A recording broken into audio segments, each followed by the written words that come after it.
Hello everyone, welcome back to our channel. So today we are going to discuss of the cell biology जिसमें हम बहुत सारी important चीज़ें पढ़ेंगे and we will make sure कि आज जो हम एक्शन पोटेंशियल के बारे में पढ़ने जा रहे हैं जो कि सेल बायोलॉजी में बहुत इंपॉर्टेंट है, उसके अलावा मेम्ब्रेन के बारे में पढ़ेंगे कि कितने क्वेश्चंस आ सकते हैं।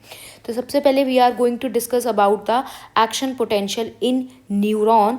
तो whatever the transmission occur of neuron signal से जो होता है वो किस पे डिपेंड करता है, पूरा का पूरा मूवमेंट ऑफ आयंस पे डिपेंड करता है। इस तरीके का क्वेश्चन आ सकता है। कौन कौन से आयंस होते हैं, जैसे कि सोडियम, क्लोरीन एंड पोटेशियम होते हैं, जो कि इनसाइड और आउटसाइड अनइक्वली डिस्ट्रीब्यूटेड होते हैं। ठीक है, नेक्स्ट अगर हम बात करें तो आपको पता है कि देयर आर डिफरेंट स्टेजेस, जैसे कि resting potential, polarised, depolarise, hyperpolarisation. तो उसमें हम सबसे पहले पढ़ेंगे कि अगर न्यूरॉन रेस्टिंग पोटेंशियल पे, मतलब रेस्टिंग स्टेज पे है, या कहो पोलराइज स्टेज पे है, तो इस स्टेज में जो मेम्ब्रेन होती है वो किसके ज़्यादा परमिएबल होती है, पोटेशियम आयन के परमिएबल होती है। और जो मेम्ब्रेन का स्ट्रक्चर होता है वो कुछ इस तरीके से होता है कि प्लस का साइन बाहर और माइनस का साइन बाहर, सॉरी माइनस का साइन अंदर। Next we have to make sure कि इस टाइम पे हम पॉइंट्स रीड आउट कर रहे हैं, तो कॉन्सेप्ट पे कम, पॉइंट्स और एमसीक्यू के पैटर्न पे ज़्यादा जाएंगे। तो अगर पोटेशियम जब रेस्टिंग स्टेज होती है या पोलराइज स्टेज होती है, उस टाइम पे प्लस का साइन अगर बाहर है, दैट मीन्स जो कंसंट्रेशन है सोडियम आयन की वो बाहर ज़्यादा है एज़ कम्पेयर टू इनसाइड। उसी तरीके से कंसंट्रेशन पोटेशियम की अंदर ज़्यादा है एज़ कम्पेयर टू बाहर से। अब बाहर आपको पता चला कि सोडियम आयन ज़्यादा है, अंदर आपका पोटेशियम आयन ज़्यादा है। तो इसको कौन मेंटेन करता है, इस ग्रेडियंट को मेंटेन कौन करता है, that is maintain by sodium potassium pump, जिसमें 3 सोडियम बाहर निकलते हैं, 2 पोटेशियम इन। अभी हमें कैसे याद रहेगा, देखो 1 2 3 और आउट में भी 3 होते हैं, मतलब 3 सोडियम बाहर निकलते हैं और 2 पोटेशियम अंदर आते हैं। नेक्स्ट अगर हम बात करें, रेस्टिंग स्टेज में जो मेम्ब्रेन का पोटेंशियल होता है कितना होना चाहिए, -70 मिली वोल्ट। ये क्वेश्चन आ सकता है। नेक्स्ट, आयंस जो हैं वो मूव नहीं कर पाते, मेम्ब्रेन को क्रॉस नहीं कर पाते, इसी एज दे नीड प्रोटीन, उन्हें प्रोटीन की ज़रूरत पड़ती है एम्बेडेड, क्योंकि प्रोटीन एम्बेडेड होते हैं मेम्ब्रेन के अंदर, तो उनका मूवमेंट कराने के लिए, हमें मूवमेंट कराने के लिए।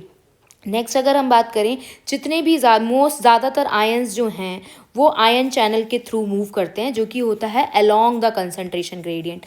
अलोंग का मतलब होता है हाई से लो की तरफ जाना। बहुत कई बार क्या होता है, कुछ आयन चैनल ऐसे हैं जो हमेशा ऑलवेज ओपन रहते हैं। ठीक है, कुछ आयन चैनल ऐसे हैं जिनके लिए सिग्नल आता है वो तब ओपन होते हैं या क्लोज होते हैं। ठीक है, जैसे कि अगर हम बात करें वोल्टेज गेट आयन चैनल की, तो इसमें आता है sodium voltage gate ion channel और potassium voltage gate ion channel. ये तब ओपन होता है जब मेम्ब्रेन पोटेंशियल जो है अपनी एक वैल्यू अटेन कर ले। नेक्स्ट अगर हम बात करें लिगेंड गेट आयन चैनल, जो कि मेम्ब्रेन पे प्रेजेंट होता है, ये कब ओपन होता है, जब इसके साथ कोई स्पेसिफिक मॉलिक्यूल जो है बाउंड होता है, जुड़ेगा, तब ये लिगेंड गेट खुलेगा। नेक्स्ट अगर हम बात करें मैकेनिकल गेटेड आयन चैनल की, तो ये मैकेनिकल गेटेड आयन चैनल कब ओपन होते हैं, जब कोई फिजिकल फोर्स लगती है, जैसे मेम्ब्रेन के अंदर लेंथ वगैरह चेंज हो गई, उसका प्रेशर चेंज हो गया, तब। नेक्स्ट, ज़्यादातर आयन चैनल्स जो होते हैं वो सेलेक्टिवली परमिएबल होते हैं, मतलब सबको नहीं आने देते, कोई सबसेट आयन्स होंगे, छोटे आयन्स होंगे, उनकी एंट्री हो पाएगी। और ज़्यादातर आयन चैनल कैसे होते हैं, हमेशा ओपन होते हैं। तो अब हमें क्या पता चला, रेस्टिंग पोटेंशियल के टाइम पे प्लस बाहर है, माइनस अंदर है। सोडियम की कंसंट्रेशन बाहर ज़्यादा है और पोटेशियम की कंसंट्रेशन अंदर ज़्यादा है, as you see in these points. Next, इसके बाद अगर हमें क्या पता चला कि जो सोडियम पोटेशियम पंप होता है वो 3 सोडियम बाहर निकालता है और 2 पोटेशियम को अंदर करता है। इसको याद करने का तरीका देखो, आउट में 1 2 3 है और ये भी 3 निकलने हैं बाहर, मतलब आउट जब बाहर जाएगा तब वो 3 बाहर जाएंगे। नेक्स्ट अगर हम बात करें तो अब हम बात करेंगे, जैसे ही कोई स्टिमुलस आया, स्टिमुलस कितना आना चाहिए, -55 मिली वोल्ट आना चाहिए। आपकी जो रेस्टिंग पोटेंशियल की स्टेज है, रेस्टिंग पोटेंशियल की जो स्टेज है वो कितनी है, रेस्टिंग पोटेंशियल की जो स्टेज है दैट इज़, अगर हम बात करें तो रेस्टिंग पोटेंशियल की जो स्टेज थी वो थी -70 मिली वोल्ट, -70। स्टिमुलस कितना होना चाहिए, -55 होना चाहिए अगर हम कोई भी चेंजेस लाते हैं। जैसे ही -55 मिली वोल्ट का थ्रेशोल्ड या स्टिमुलस मिलेगा तो सबसे पहला कौन सा चैनल ओपन होगा? सबसे पहले जो चैनल ओपन होगा वो होगा सोडियम चैनल ओपन हो जाएगा। अब आपको पता था कि सोडियम बाहर बहुत ज़्यादा थे, तो अब सोडियम बाहर से अंदर आने लगेंगे, ठीक है। That is a influx of sodium ion. अब सोडियम बहुत सारे अंदर आ रहे हैं, जैसे ही सोडियम अंदर आएंगे तो प्लस का साइन अब की बार अंदर की साइड हो जाएगा और माइनस का साइन बाहर की तरफ हो जाएगा, जिसकी वजह से इसी को हम कहते हैं एक्शन पोटेंशियल, कि कोई चेंज आया, कोई एक्शन आया और पोटेंशियल में चेंज आया। जैसे हम कह सकते हैं nerve is on fire. Now अब हम मेम्ब्रेन को, जब प्लस अंदर आ गया क्योंकि आयन का चार्ज बदल गया, पहले प्लस बाहर था अब प्लस अंदर आ गया, तो इस स्टेज को हम कहते हैं डीपोलराइज स्टेज। और इस टाइम पे जो पोटेंशियल होगा कितना होगा? +35 मिली वोल्ट। कितना होगा? +35। तो अभी तक हम कितना पढ़ चुके हैं? सबसे पहला था हमारा दैट इज -75 मिली वोल्ट, फिर हमने -55 मिली वोल्ट का स्टिमुलस दिया, फिर से चेंजेस हुए और डीपोलराइजेशन पे कितनी आ गई? +35 मिली वोल्ट आ गई। नेक्स्ट अब क्या करेंगे? अब क्या होगा? जब इतना काम हो जाएगा उसके बाद क्या होगी? ओपनिंग होने लगेगी वोल्टेज गेट पोटेशियम चैनल की, ठीक है। अब पोटेशियम चैनल की ओपनिंग होगी, जिससे क्या होगा? पोटेशियम जो है बाहर जाने लगेंगे। पोटेशियम क्या होंगे? बाहर जाने लगेंगे। अब पोटेशियम जब बाहर जाएंगे तो फिर से प्लस का साइन बाहर आ जाएगा और माइनस का साइन अंदर रह जाएगा, ठीक है। जब पोटेशियम बाहर जाएंगे तो प्लस का साइन बाहर आएगा, माइनस का साइन अंदर आएगा और हम देखेंगे कि हमें वही वाली स्टेज मिल गई जो कि स्टेज हमारी यहाँ पे थी, कि यहाँ पे भी प्लस बाहर था और एज यू सी प्लस यहाँ पर भी बाहर आ गया। इस कंडीशन को हम रीपोलराइजेशन कहते हैं, ठीक है। लेकिन जब plus sign efflux of potassium का हुआ है तो इस स्टेज पे हमें दोबारा से सोडियम पोटेशियम पंप जो है वो ओपन करना पड़ेगा, ताकि 3 सोडियम बाहर हो सके और 2 पोटेशियम अंदर हो सके, ठीक है। क्योंकि पोटेशियम बाहर जा रहे हैं। यहाँ पर क्या था? रेस्टिंग पोटेंशियल स्टेज में बाहर कौन था? 3 सोडियम थे। तो अब हम सोडियम चाहते हैं कि सोडियम मतलब प्लस माइनस तो चेंज हो गया, लेकिन हम चाहते हैं आयन भी बाहर सोडियम ज़्यादा हो। तो इस स्टेज में हम फिर से सोडियम पोटेशियम पंप ऑन कर देंगे, जिससे 3 सोडियम बाहर जाने लगेंगे और 2 पोटेशियम अंदर आने लगेंगे। अगर इसका हम ग्राफ ड्रॉ करेंगे तो एज यू सी अगर जब हम ग्राफ ड्रॉ करेंगे तो -70 मिली वोल्ट पे रेस्टिंग स्टेज थी। हमने स्टिमुलस दिया, कब दिया? -55 मिली वोल्ट पे दिया और उस टाइम पे स्टिमुलस दिया तो कितना पहुंचा? +35 पहुंच गया। जैसे ही वो +35 पहुंचा तो यहाँ पे होगा डीपोलराइजेशन में सोडियम का इनफ्लक्स होता है। रीपोलराइजेशन में क्या होगा? दैट इज पोटेशियम का ईफ्लक्स होगा, ठीक है। पहले होगा इनफ्लक्स, सोडियम अंदर आएंगे, फिर होगा ई फ्लक्स, पोटेशियम बाहर जाएंगे। और जब पोटेशियम गेट चैनल जो है वो थोड़े लंबे पीरियड के लिए ज़्यादा खुला रह जाता है तो -75 पे रुक जाना चाहिए था, मतलब -70 मिली वोल्ट पे रुक जाना चाहिए था। वो वहाँ ना रुक के और नीचे चला आता है, जिसे कहते हैं -90 मिली वोल्ट। और इस स्टेज को हम कहते हैं हाइपर पोलराइजेशन। और इतना नीचे आने के बाद फिर वो -70 मिली वोल्ट पे जाके दोबारा वापस चला जाता है, मतलब थोड़ा सा लिटिल बिट और नीचे आ गया। तब जब -90 मिली वोल्ट जो जगह पहुंची उसे हम कहते हैं हाइपर पोलराइजेशन। ये किस लिए होता है? क्योंकि जो पोटेशियम चैनल होता है वो थोड़े ज़्यादा टाइम के लिए खुला रहता है, सो दैट पोटेशियम जो है वो ज़्यादा बाहर चले जाएं, जिसकी वजह से कितनी वैल्यू आ जाती है? -90। और -90 के बाद फिर -70 होता है। तो अगर कोई भी, जैसे अगर वैल्यूज़ के टर्म्स में अगर हमें याद करना हो तो हमने शुरू किया था -70 मिली वोल्ट से, फिर हमने दिया -55 मिली वोल्ट, फिर हुआ +35 मिली वोल्ट, फिर हुआ -90 मिली वोल्ट और फिर इसके बाद गया दोबारा से -70 मिली वोल्ट। जब -70 से +55 हुआ, इस टाइम पे जब 70 मिली वोल्ट -70 मिली वोल्ट से 55 मिली वोल्ट था, इस टाइम पे सोडियम पोटेशियम चैनल ओपन था। जब -55 मिली वोल्ट से प्लस में गया तो सोडियम अंदर आ रहे थे, और जब +35 से, मतलब यहाँ +35 से ये वाली चीज़ चल रही थी तो पोटेशियम बाहर जा रहे थे, ठीक है। और हाइपर पोलराइजेशन के टाइम पे भी पोटेशियम ही बाहर जा रहे होते हैं, क्योंकि पोटेशियम चैनल जो है ज़्यादा लंबे टाइम के लिए खुला रहता है। नेक्स्ट रीपोलराइजेशन स्टेज पे एक चीज़ और याद रखनी है, इसी टाइम पे सोडियम पोटेशियम चैनल भी खुलता है, जिससे 3 सोडियम बाहर 2 पोटेशियम अंदर आते हैं। नेक्स्ट अगर हम बात करें कैल्शियम आयन भी जो रिस्पॉन्सिबल होता है, अगर हम कैल्शियम चैनल की बात करें तो ये मसल कॉन्ट्रैक्शन कराता है, ठीक है, किसमें, मसल सेल मेम्ब्रेन में, ठीक है। तो यहाँ पे कैल्शियम चैनल आयन कब रिस्पॉन्सिबल होता है, मसल कॉन्ट्रैक्शन के दौरान, ड्यूरिंग द डीपोलराइजेशन। डीपोलराइजेशन में प्लस अंदर आता है, माइनस बाहर रहता है। नेक्स्ट अगर हम कैल्शियम आयन की बात करें तो कैल्शियम आयन मूवमेंट भी कराता है ट्रोपोनिन का और ट्रोपोमायोसिन का, किसके ऊपर, थिन फिलामेंट के ऊपर, जिसकी वजह से जो मायोसिन का हेड है वो ग्रैब करेगा और रोटेट करेगा थिन फिलामेंट के अलोंग। नेक्स्ट अगर हम बात करें, एक इंट्रासेलुलर ट्रांसपोर्ट भी होता है मैमेलियन सेल के अंदर, जो कि थ्रू वेस्कुलर फ्यूजन काम करता है, उसे कौन कराता है, दैट इज अ रैप जीटीपीएस, ठीक है। So this is all about the action potential.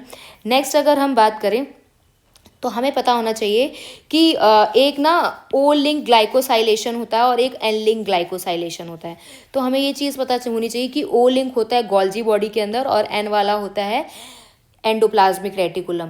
पैरोक्सिसोम्स के अंदर क्या होता है, ऑक्सीजन का utilisation. These are the points. इसके अलावा अगर हम और पॉइंट्स की बात करें तो यहाँ पे बहुत सारे डिफरेंट मॉडल्स हैं सेल मेम्ब्रेन के जो आए थे, जो जिनके साइंटिस्ट के नाम हमें पता होने चाहिए। एक थे ओवरटन, फिर थे एरविंग लैंगम्यून, इसके बाद थे गॉटर गेल्डन मॉडल, इसके बाद था डेविसन डेनिलीन मॉडल, इसके बाद था रोबोटसन और फिर था सिंगरएल निकोलसन, ठीक है। पहला है हमारा that is a Overton.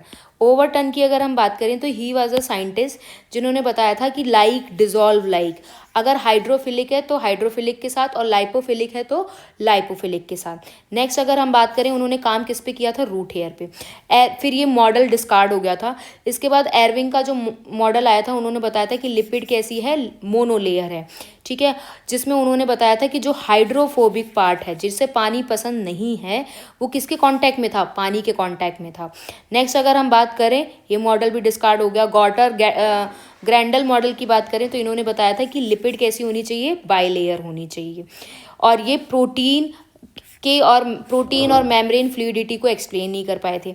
Next अगर हम बात करें डेविसन और डेनिलिन मॉडल की, तो इन्होंने बताया था कि जो लिपिड है वो सैंडविच हो रखा है प्रोटीन लेयर के बीच में, मतलब प्रोटीन जो है वो आउटर लेयर है और वो प्रोटेक्टिव है नेचर में, लेकिन जब प्रोटीन के ऊपर फोस्फोलाइपेज को एक्ट कराया तो उससे क्या हो गया, मेम्ब्रेन का ब्रेक डाउन हो गया, तो ये मॉडल भी डिस्कार्ड हो गया। नेक्स्ट अगर हम रोबोटसन मॉडल की बात करें तो रोबोटसन में मेम्ब्रेन की स्टेनिंग करी जाती है बाय ओस्मियम ट्राइऑक्साइड की, लेकिन जब हमने एक्सट्रैक्शन कराया था मेम्ब्रेन का तो हमें देखने को मिला था कि उसके अंदर ग्लोबुलर प्रोटीन्स भी प्रेजेंट थे, तो ये मॉडल भी डिस्कार्ड हो गया। नेक्स्ट था सिंगर निकोलसन मॉडल, जो कि 1972 में आया था, जिसको हम फ्लूइड मोज़ैक मॉडल भी कहते हैं। फ्लूइड होता है हमारा लिपिड और उसके अंदर थोड़े थोड़े प्रोटीन्स प्रेजेंट होते हैं।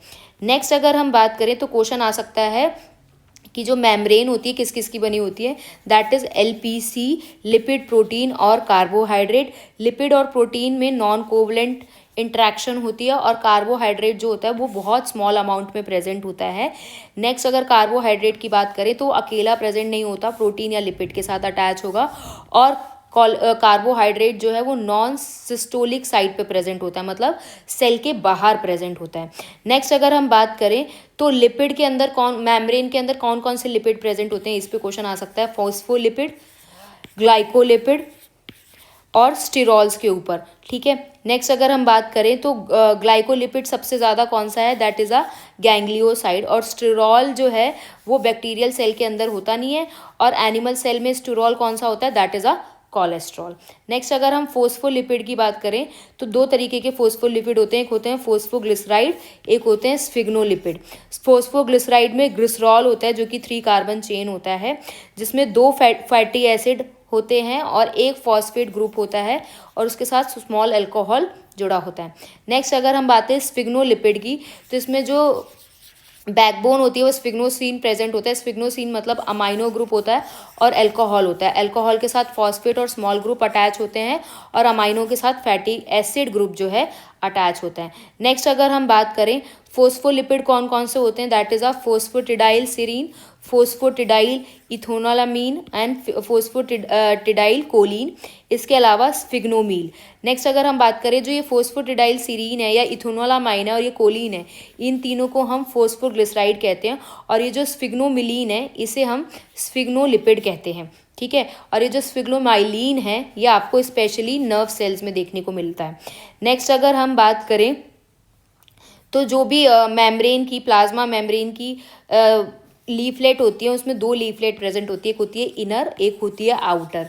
नेक्स्ट अगर हम बात करें तो ये दोनों चाहे इनर हो चाहे आउटर हो, ये दोनों सेम नहीं होती है, एक दूसरे से बिल्कुल डिफरेंट होती हैं। जैसे कि अगर इनर की बात करें तो अंदर फोस्फोटिडाइल सीरीन ज़्यादा होता है और बाहर स्फिग्नोमाइलिन ज़्यादा होता है।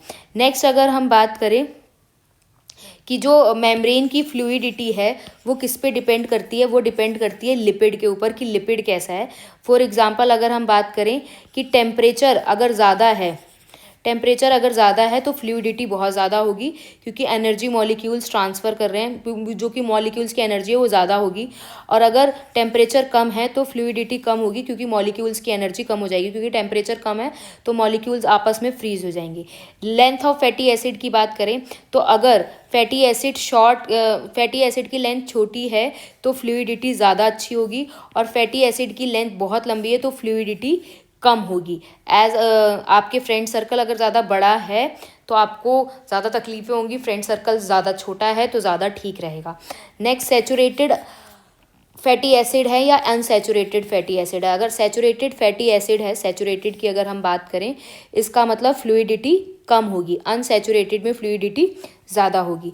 नेक्स्ट एक फ्लूइडिटी बफर होता है जिसको कोलेस्ट्रॉल कहते हैं, जो कि फ्लूइडिटी मेंटेन करता है। मेंटेन कैसे करता है? जैसे अगर कोई भी ऑर्गेनिज्म है या जिसके अंदर कोलेस्ट्रॉल प्रेजेंट है वो लो से हाई टेम्परेचर की तरफ जा रहा है, कम से हाई टेम्परेचर की तरफ जा रहा है, तो लिपिड राफ्ट्स बना लेता है। लिपिड राफ्ट्स क्या होते हैं? ये लिपिड राफ्ट्स कहाँ देखने को मिलते हैं? ये मेम्ब्रेन में देखने को मिलते हैं। लिपिड राफ्ट्स का मतलब लिपिड और प्रोटीन का इंटरेक्शन हो जाता है आपस में, और जब इन दोनों का इंटरेक्शन हो जाएगा तो फ्लूइडिटी क्या हो जाएगी? डिक्रीज हो जाएगी। लिपिड राफ्ट्स की अगर हम बात करें तो ये तुरंत बनते हैं, मतलब डायनेमिक होते हैं, टेम्पररी होते हैं और फ्लेक्सिबल भी होते हैं। नेक्स्ट अगर हम बात करें लिपिड राफ्ट किसके बने होते हैं? कोलेस्ट्रॉल के और स्फिग्नोलिपिड के और ग्लाइकोलिपिड के ज़्यादा बनते हैं। नेक्स्ट अगर लिपिड इंटरेक्शन की बात करें तो अगर कोई ऑर्गेनिज्म हाई से लो कंसंट्रेशन की तरफ जा रहा है, मतलब हाई कंसंट्रेशन से लो की तरफ जा रहा है, तो लिपिड का इंटरेक्शन जो है कम हो जाएगा। ठीक है, कैसे? जैसे कोलेस्ट्रॉल अगर उनके बीच में आ जाता है तो लिपिड और लिपिड का आपस में इंटरेक्शन कम हो जाएगा, क्योंकि उनके बीच में क्या आ गया? कोलेस्ट्रॉल आ गया, जिसकी वजह से लिपिड अब फ्रीज नहीं हो पाएंगे, क्योंकि अगर लिपिड पास आ जाएंगे तो वो फ्रीज हो सकते हैं। अगर उनके बीच में कोई प्रेजेंट हो जाएगा तो वो फ्रीज नहीं हो पाएंगे और इस तरीके से वो फ्लूइडिटी मेंटेन कर पाएंगे। इसका मतलब कोलेस्ट्रॉल अगर लो से हाई पे जाता है, लो से कम से हाई की तरफ जाता है, तब राफ्ट बनते हैं, और हाई से लो की तरफ जाता है तो लिपिड इंटरेक्शन कम होती है। नेक्स्ट अगर हम बात करें, कोई भी मेम्ब्रेन है वो कैसे काम करेगी? कोई भी मेम्ब्रेन है वो तब काम करेगी टेम्परेचर और फैटी एसिड के कंपोजिशन को उल्टा लेना है। फॉर एग्जांपल अगर आपने टेम्परेचर ज़्यादा लिया है तो फैटी एसिड का कंपोजिशन कैसा होना चाहिए? अगर टेम्परेचर ज़्यादा है तो फैटी एसिड कैसा होना चाहिए? लॉन्ग चेन होनी चाहिए। अगर टेम्परेचर ज़्यादा है, गर्मी ज़्यादा है, तो फ्लूइडिटी इंक्रीज होगी, और लॉन्ग चेन क्या करता है? फ्लूइडिटी डिक्रीज करता है। Whereas saturated fatty acid भी क्या करते हैं? फ्लूइडिटी डिक्रीज करते हैं। मतलब इन दोनों को अपोजिट लेने हैं, सो दैट मेम्ब्रेन की जो स्टेबिलिटी है या फ्लूइडिटी है वो अच्छे से मेंटेन बनी रहे। ठीक है, in the next topic we are going to discuss about proteins, and इस टॉपिक में इतना ही। See in the next topic.